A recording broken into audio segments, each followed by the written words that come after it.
이 시간에는 이성수 선교사님 나오셔서 말씀 전해주시고 또 연이어서 뷰티풀 차일드 영화 상영 있겠습니다. 우리 고 목사님께서 지난주 광고 시간에도 말씀해 주셨지만 또 목회자 칼럼 통해서 자세히 소개했는데, 우리 이성수 감독님은 우리 교회 이제 세 번째 방문하시는 거예요. 첫 번째, 두 번째, 특별히 우리 성도 여러분이 이 영화 제작할 수 있도록 또 특별한 헌금을 2차례 해주셔서 오늘 보시는 귀한 영화는 이미 이제 우리 한국에서도 뭐 70여 극장 또 100여 중대형 교회에서 상영돼서 많은 감동과 하나님의 은혜와 치유를 일으키는 귀한 영화인데, 우리 성도 여러분이 이미 이렇게 헌금해 주신 귀한 돈이 이 속에 있습니다. 얼마나 감사한지 모릅니다. 귀한 작품이 계속해서 상영됨에 따라 많은 사람들이 우리 면주밀 선교 관심도 가지고 또 이 이야기를 통해서 오늘 우리 임지사님 기도하신 것처럼 우리 가운데도 힐링이 일어나는 귀한 하나님의 역사가 펼쳐지길 바랍니다. 우리 이성수 선교사님 나오실 때 할렐루야로 하나님께 영광 올리면서 서로 인사하도록 하겠습니다. 할렐루야. 할렐루야. 네. 목사님 말씀하신 것처럼 또 아까 집사님 기도하시는데 자연스럽게 저를 영화 선교사라고 이렇게 부르시네요. 처음에 이제 그 단어를 쓸 때 많은 분들이 이제 어색해하고 낯설어하고 그랬는데, 지난 4년 동안 제가 이렇게 하고 다녔더니 이제는 자연스러운 단어가 됐어요. 그래도 혹시 저를 처음 보는 분들이 있을 것 같아서 제가 저를 다시 한번 소개하겠습니다. 제가 저를 소개할 때 여러분 놀라시면 안 됩니다. 저는 대한민국 제1호 영화 선교사 이성수 감독입니다.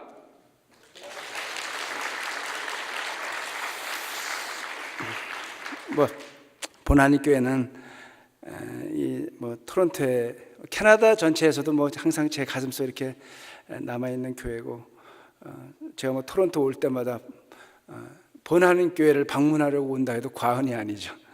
제가 2010년에 왔고 또 2012년에 왔고 2014년에 왔습니다.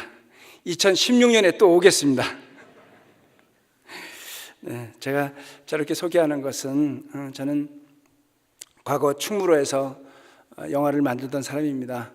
저는 한때 대종상을 받았었고, 그런데 제가 40살에 하나님께서 저를 만나 주셨어요. 제가 하나님을 만나고 나니까 세상에서 제가 살았던 그 모든 것들이 뭔가 잘못 살았던 삶 같았어요. 왜냐하면 이 세상에서 제가 어떤 영화를 만든다고 해도 하나님을 위해서 작은 걸 하나 드리는 것보다 못하다는 생각이 왔어요. 그리고 이 땅은 어차피 없어질 것이고, 그런데 이 하늘나라의 이 보배로운 것들을 전하는 영화들이 너무 없었어요. 제가 1년에 100편씩 한국 영화가 만들어졌는데, 제가 있던 한 10년 동안에 기독교 영화가 단 한 편도 만들어지지 않았어요. 그런 걸 바라보면서 영화계 속에 예수님이 안 계시는구나, 하나님의 나라가 없구나, 그러면 내가 무엇을 위해서 살았던 것인가, 이렇게 생각했습니다. 또 제가 하나님을 만나고 나니까 하나님께서 저를 영혼에 대해서 다시 한번 깊게 생각하게 하셨어요. 저는 그 영혼이 대단하다고 생각하지 않았어요. 그리고 영화라는 것도 단지 이렇게 좀 재미도 좀 주고 감동도 주고 적당하게 한 100분 정도, 2시간 정도 시간을 관객들을 잘 보내게 하면 내가 할 일을 다 했다, 이렇게 생각했는데, 하나님이 저를 구원하신 걸 보니까 제가 하나님의 형상을 닮았잖아요, 우리가. 그래서 어쩌면 제가 생각하는 것보다 제 영혼이 더 고귀하고 더 고결하고 위대하고 더 장엄하고 이런 게 아닌가, 이런 데 생각이 미쳤어요. 그렇다면 제가 해왔던 이 영화라는 일도 내가 뭔가 생각이 바뀌어야 되겠구나. 그때부터 제가 생각한 건 이거였습니다. 정말 위대한 예술이라는 것은 사람의 감동을 주고 이런 것에 그치는 것이 아니라 인간의 영혼을 바꾸는 것이겠구나, 이렇게 생각했습니다. 그러고 나서 제가 또 깊게 생각해 보니까 우리의 영혼을 바꿀 수 있는 거는 예수 그리스도밖에 없는 거예요. 이게 복음 외에는 불가능한 거였어요. 왜냐하면 제가 제 영혼의 고귀함, 제 영혼이 정말 하나님을 닮았다는 것을 제가 복음으로 또 하나님이 저를 만나주지 않았다면 제가 영원히 알 수 없었던 거예요. 그래서 복음으로 또 순복음만 전하는 기독교 영화를 만들어야 되겠구나 이렇게 결단했습니다. 근데 제가 과거에 영화를 만들 때는 뭐 삼성이나 현대나 이런 데서 이제 자본을 대주고 해서 만들었는데 제가 이제 예수님의 영화를 만들겠습니다. 그리고 이제 주변을 돌아봤더니 아무도 없는 거예요. 뭐 그렇게 해서 뭐 극장에서 되겠느냐, 뭐 흥행이 되겠느냐, 뭐 이랬습니다. 근데 저는 확신이 있었어요. 왜냐하면 하나님이 어느 날 저에게 네가 앞으로 만드는 영화는 보이지 않는 교회를 짓는 것이다 이렇게 말씀하셨어요. 제가 한때는 돈이 없어서 하나님께 그렇게 기도한 적도 있어요. 하나님, 이렇게 하나님이 저에게 복음을 주시고 이제 영혼을 변화시킬 기독교 영화에 대한 이렇게 꿈을 주시고 나서 아무것도 주시지 않으면 제가 어떻게 가겠습니까? 차라리 그럴 바에는 제가 그냥 선교사가 되겠습니다. 그래서 선교사가 된 거예요. 그래서 제가 이제 예수 전도단에 들어가서 있었고, 현재는 전 아프리카 우물 사역을 하는 팀앤팀이라는 선교단체에서 파송된 선교사입니다. 근데 어느 날 하나님이 그러시는 거예요. 네가 세상에서 영화를 만들 때는 세상에 돈을 대고 그래서 만들던 목적이 뭐냐? 이게 돈이 아니었느냐? 그러나 네가 진짜 원하는 하나님의 영화, 나의 영화는 너 혼자 하라고 내버려두지 않고 교회가 있지 않니? 교회가 함께해서 만들 수 있고 교회가 함께해서 만드는 하나님의 영화는 생명을 구원하는 게 목적이 될 것이다.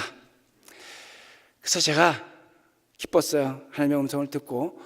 그래서 제가 2009년에 제주 열방대학이라는 곳에서 이제 서울로 올라왔고, 서울에서부터 현재 진행형으로 얘기하기 시작했습니다. 사람들이 너 뭐하니? 그럼 전 이제 영화를 만들기 시작했습니다.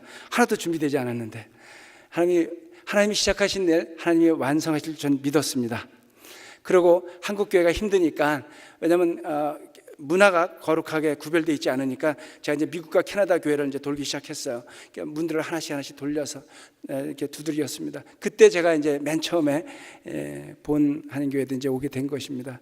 그래서 여러분 잘 아시다시피 제가 1년 동안에 비행기 60번 타고 70개 교회들을 하나님께서 열어주셨어요. 한국교회까지 해서 한 100교회가 이 일에 함께 해주시기 시작했어요. 그래서 오늘 여러분들 보실 이제 뷰티풀 차일드는 제가 지난번에도 와서 얘기했었어요. 제가 제주도에서 올라올 때 50 먹은 사람의 전 재산이 20만 원이 전 재산이었어요. 근데 하나님께서 이거 50만 불 들었습니다. 하나님께서 해주셨어요. 250배 이렇게 축복해 주셨고요. 제가 그래서 그럽니다. 이 100교회가 함께 했더니 이런 기독교 영화 만들 수 있는 거예요. 그것도 수많은 교회들이, 이 영화가 또 만들어지고 나니까 한국에서 몇몇 목사님들이 보고 또 감동을 받으시니까 다른 교회 막 이렇게 연결해 주시기 시작했어요. 그러니까 온누리교회에서부터 맨 처음에 이재훈 목사님이 맨 처음에 이 영화를 상영해 주시기 시작했어요. 그렇게 상영하기 시작하니까 뭐 이게 뭐 지구촌 교회라든지 이동훈 목사님의 교회, 뭐 영락교회라든지 충신교회 막, 그리고 뭐 이제 주한 장로교회, 안산 동산교회, 뭐 대구에도 뭐 교회들이 많습니다. 뭐 제일교회, 동신교회, 부산의 수영로교회, 호산로교회, 전국의 큰 교회들이 이거 뭐 교회에서 계속해서 저를 이제 초청해서 이렇게 집회하면서 영화를 보기 시작했습니다. 저는 목사님들이 저한테 이렇게 얘기했어요. 야, 이게 정말 이 작은 원주민이라고 관심도 없던 영화를 이렇게 한국 교회가 보는 것이 정말 기적이다, 이렇게 목사님들이 얘기하셨어요. 근데 저는 그것이 기적이 아니라 제가 하나님이 저에게 주셔서 꿈꿔왔던 일들, 교회가 함께하면 우리가 세상에 거룩한 기독교 영화를 만들어서 세상을 변화시킬 수 있을 텐데 하는, 그것이 한국 교회 내에서도, 보수적인 한국 교회 내에서도 야, 이제 교회가 함께하면 이런 영화 하나 만들자. 그래서 제가 이제 그렇게 얘기하기 시작했어요. 다음 영화는 저는 넥스트 제너레이션, 다음 세대를 일으킨 영화를 하려고 합니다. 왜냐하면 제가 4대째 모태신앙으로 태어났지만 중학교 때 한 편의 영화를 보고 영화 감독이 돼야지, 그러다 보니까 그걸 막 쫓아가다 보니까 교회를 떠나게 되고 세상에 완전히 종되어서 살았던 시절들이 있잖아요. 지금 청소년들이, 지금 또 20대에 있는 청년들이 대중문화에 이렇게 휩쓸려가서 그들이 예수님 없이도 이제 살 수 있는 시대를 우리가 살아가고 있어요. 왜냐하면 우리는 우리 아버지 세대 때는, 또 저희 세대도 마찬가지죠. 나이 드신 장로님 세대 때는 저희는 뭐 제가 어느 장로님 만나서 독일 광부 갔다가 오셔가지고 여기 이제 계신 어느 여기 큰 식품점을 하시는 장로님 만나서 얘기를 했더니 참 고생을 많이 하셨더라고요. 그래서 저 고생이 많으셨겠어요. 그랬더니 그 장로님 하는 말이, 고생이란 단어는 사치스러운 거지 생사를 오락가락했는데, 이렇게 말씀하시더라고요. 그렇게 저희 아버지 세대는 그렇게 하나님이 주신 고난과 함께 믿음을 키워왔었어요. 그래서 한국교회가 지금 이렇게 됐잖아요. 근데 우리가 지금 놓치고 있는 게 하나 있다면, 우리 자녀들에게는 그 고생을, 믿음은 물려주고 싶고 이 고난은 안 물려주고 싶고, 이러다 보니까 고난 없이 믿음을 취한 세대가 되니까 조금만 어려움이 오면 다 교회를 떠나게 되는 거였어요. 저 또한 마찬가지였고요.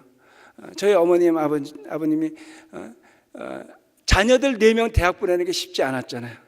근데 그걸 그렇게 힘들게 하시면서 대학 보내고 다 했는데 저처럼 고마움도 모르고 교회 떠나서 막 살았었어요. 저희 어머니 그렇게 오랫동안 기도하셔서 제가 돌아왔지만, 이제는 제가 이제 이런 얘기를 하기 시작했어요. 이제 뷰티풀 차일드를 보여줘서 원주민 얘기를 해야 되는데, 하나님이 저에게 원주민 얘기를 하게 시키는 것이 아니라 이 말씀을 주시는 거였어요. 예루살렘의 딸들아, 나를 위해 울지 말고 너와 너희 자녀를 위해서 울라. 여러분, 이제는 우리가 우리 자녀들을 위해서 기도해야 될 때입니다.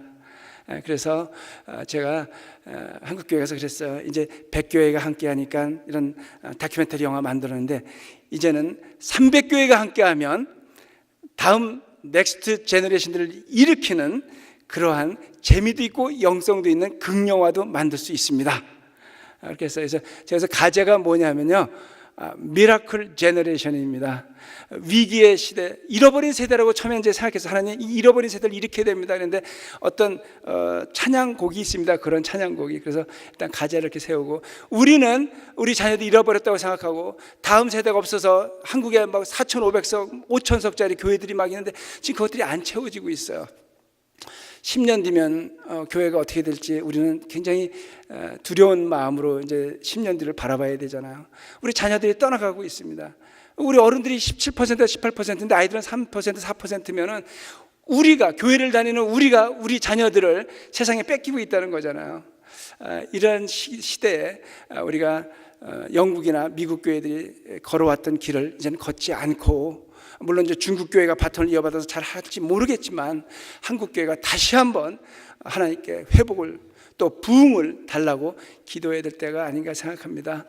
우리의 믿음을 우리만 지키는 것이 아니라 우리 자녀들이 이 믿음의 유산들, 아버지 세대가, 저희 아버님은 장로님이셨어요. 그 장로님이 저에게 주셨던 이제 믿음, 이걸 이제 다음 세대 우리가 어떻게 잘 이어서 한국 교회가 계속해서 하나님의 부요함과 풍성함 가운데로 나아갈 수 있는지, 이것이 제가 이것을 말하고 다니면서 이 영화를 이제 상영하게 됐습니다. 여러분 잘 원주민 선교 다 열심히 하시니까 잘 알겠지만, 이 영화는 원주민의 상실과 눈물을 다룬 영화입니다. 제가 이 영화를 더 자극적으로도 만들 수 있었어요. 제가 그냥 세상에 있었다면 아마 폭로하는 영화로 만들었을 것 같아요. 이렇게 학대당하고 이렇게 압제당한 이렇게 역사가 별로 없잖아요. 이게 500년 동안에 이렇게 2천만, 4천만이 살던 이 원주민 인구를 400년 지나서 20세기 초에 20만 밖에 남지 않게 했다면 이건 뭐 더 이상 얘기할 게 없고요. 제가 촬영한 어느 마을은 3,000명이 사는 그 리저브인데요, 1년 동안 60명이 자살하더라고요. 그러니까 이건 뭐 통계도 잡히지 않는, 여러분 상상이 좀 안 될 거예요. 너무나 많은 그런 것들이 있어서. 그러나 저는 이렇게 생각했어요. 부모가 있는데 자녀가 이렇게 서로 싸우고 아파한다면 제일 마음 아파하는 건 우리 부모들이잖아요. 우리가 인종이 다르지만 백인과 원주민, 한국인들이 이렇게 있지만 이들 간에 이렇게 반목과 갈등과 이렇게 정말 원수처럼 돼 있다면 하나님 아버지가 얼마나 아파하시겠어요. 저는 그 아버지의 마음으로 이 영화를 만들려고 애를 썼습니다. 그래서 하나님, 제가 영화를 만들 때마다 이렇게 기도했어요. 제가 뭐 백인들이 등지고 있고 원주민들이 이렇게 힘들어하고 이런 것을 제가 뭐 드러내는 영화가 아니라 이들이 과거를 씻고, 주님께서 저 같은 경우도 하나님이 저를 구원하시고 나서는 제가 그렇게 죄인 되었던 저를 구했을 때 새로운 피조물을 만드셨잖아요. 그리고 제 과거를 기억하지 않으시잖아요. 그러니까 하나님께서 그렇게 이 땅 가운데 그렇게 용서와 치유와 화해와 또 하나됨, 이런 것들이 좀 있게 해주세요 라고 기도하면서 이 영화를 만들었습니다. 저는 또 여러분들에게 이런 마음을 좀 전해드리고 싶습니다. 하나님께서 우리에게 정말 예수 그리스도를 화목제물로 우리에게 주셔서 우리의 죄를 씻으시고 우리를 구원하시기 위해서 그 독생자도 아끼지 않고 이렇게 우리에게 주셨잖아요. 그게 이제 피스메이커라는 말입니다. 피스메이커. 근데 이제 둘 간에 싸운 사람들 간에 이렇게 뭐 다리를 이어주고 화해케 하는 거 뭐 별로 어렵지 않은 거라고 생각할지 모르지만, 진정으로 그런 화해가 일어나려면 그 전제 조건이 뭐야 하면 죽어야 돼요. 주님이 이 땅 가운데 오셔서 죽으셨잖아요. 그래서 저는 현재, 과거 또 미래를 바라봤을 때 저는 뭐 선교사님들이 잘했다 또 앞으로 될 거다, 이게 문제가 아니라 앞으로 우리가 주의 자녀로서 정말 이 땅 가운데 어떻게 살아가야 될 것인가에 대한 생각들을 좀 많이 하기 시작했어요. 저는 한국을 기반으로 하는 사람인데 제가 뭐 선교사가 돼서 맨 미국과 캐나다를 이렇게 몇 년을 다니니까 어느 날 제가 기도하는데 하나님, 너무 힘들어서 죽겠어요. 저는 이렇게 좀 가만히 있는 선교사하면 참 좋겠는데 왜 이렇게 맨날 돌아다니게 하고 이렇게 펀드레이징 해야 되고 힘들게 영화 촬영해야 되고 이래야 되는지 모르겠어요. 그랬더니 하나님께서 저한테 그러시는 거예요. 너도 디아스포라다, 이런 마음을 주셨어요. 제가 그날 이렇게 눈물이 나더라고요. 그래서 그렇군요. 여러분, 제가 뭐 디아스포라는 회복의 또 다른 이름이잖아요. 그러면서 제가 그걸 깨닫기 시작했어요. 이 영화를 찍으면서 계속 깨닫는 것은, 왜 하나님 100년 전부터 우리 민족 이 땅에 두셔서 이렇게 처음에는 그렇게 어렵게 이민 역사가 시작됐지만 이제는 250만 넘는 사람들, 5천 개 넘는 교회들 이렇게 하면서 우리 민족을 이 땅에 이렇게 두셨습니까? 뭐 답은 하나였어요. 이 땅의 화해자로 너희 민족을 불렀다는 거잖아요. 여러분 믿으십니까? 네, 하나님께서는 여러분들 어느 분들은 돈 벌러 왔고 어느 분들은 자녀들 교육시키기 위해서 온지 모르지만, 하나님의 뜻은 우리가 생각하는 것보다 더 높은 곳에 있다고 저는 믿습니다. 저는 하나님께서 이 아메리카를 회복시키는 것이 저는 아버지의 뜻이라고 저는 생각합니다. 그런데 이게 싸움 난 이 두 민족 간에는 이게 해결이 안 되니까 뭐 화해케 하는 민족이 있어야 되잖아요. 그래서 저는 우리 민족을 이 땅에 부르셨다고 믿습니다. 그래서 여러분, 옆 사람한테 이렇게 좀 얘기했으면 좋겠어요. 우리는 나그네가 아닙니다. 우리는 이 땅의 주인으로 왔습니다. 이렇게 한번 고백해 보실까요?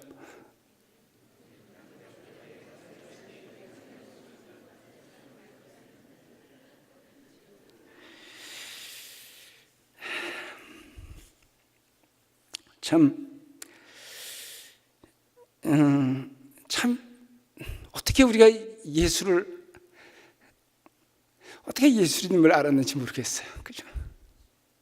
참, 여러분 정말 복 받으신 거예요. 그죠? 여러분, 차가 있고 집이 있고 뭐 다 있는데 예수님 없으면 어떡하겠어요? 그런데 다 없어도 예수님만 있으면 되잖아요. 믿으십니까? 우리 한 번만 더 고백해요. 예수님이면 답니다. 예, 저는 이 원주민들 많은 분들이 그래요. 제가 이렇게 영화를 다 찍고 나서도 저한테 이제 어느 교회는 이제 하고 나서 뭐 제가 원주민 선교인 지 안지 4년밖에 안 되는 사람인데 왜 이렇게 하나님이 저를 원주민 얘기를 하게 하시는지 모르겠어요. 그래서 어느 교회는 끝나고 나면 이제 또 뭐 원주민 선교하는 분들하고 같이 만나서 이렇게 질의응답 시간도 가지고 뭐 다교회도 가지고 그러면 막 신랄하게 저한테 막 물어봐요. 뭐는 해결책이 있습니까? 뭐는 해결책이 있습니까? 근데요, 해결책은 예수님밖에 없어요.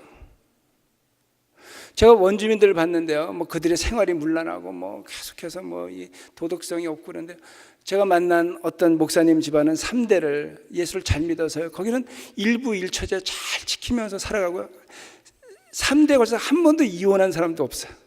제가 그런 사람들을 보는 거예요. 여러분, 예수를 만나면 실천이 안 따라갈 수가 없잖아요. 만약에 예수를 믿음이 큰데 행동이 좀 따르지 않는 분들이 있다면 여러분 오늘 좀 회개하셔야 될 것 같아요. 저도 뭐 그럴 때 많이 있지만 그래도 우리가 노력하면서, 저는 이 원주민들이 오늘 보시면 알 거예요. 정말 하나님께서 우리 예수 믿게 해서 또 어려운 선교, 원주민 선교지에 막 들어가서 선교하시면서 그때 복음을 전했더니 이제 벌써 한 20년, 30년 되잖아요. 원주민 선교 역사가. 그렇게 했더니 그래도 열매들이 조금씩 보이기 시작하는 거예요. 그래서 여러분 오늘 영화 보시면 예수를 믿으니까 50년 동안 자기를 성적 학대를 했던 사람을 그냥 용서하는 현장 여러분 보실 수 있어요. 그리고 정말 자랑스러운 우리 한국 선교사님들 때문에 그 원주민 땅에, 복음의 불모지 그 원주민 땅에 복음이 그 땅을 평정하기 시작하고 정복하기 시작하고 복음이 왕노릇하는 그러한 현장 여러분 오늘 만나실 수 있습니다. 이 영화가 이렇게 뭐 잘 만든 영화는 아닌 것 같아요. 제가 생각해도 뭐 재밌는 영화도 좀 덜 한 것 같고, 그래서 저는 이제 맨날 기도합니다. 하나님, 좀 이게 재미가 없고 좀 덜 하더라도 하나님의 은혜와 하나님의 기름 부으심으로 좀 성도들의 마음을 확 잡아주십시오. 이렇게 기도합니다. 오늘 제가 이 토론토에 또 이 본 한인교회 가운데 정말 기도하는 마음으로 여러분들 축복하며 하는 것은, 저에게 임했던 하나님의 그 은혜와 기름 부음이 배가 되어서, 아니 더 충만케 되어서 오늘 이 성전에 가득하게 임재하게 되시기를 주님의 이름으로 축원합니다. 네, 감사합니다. 보시겠습니다.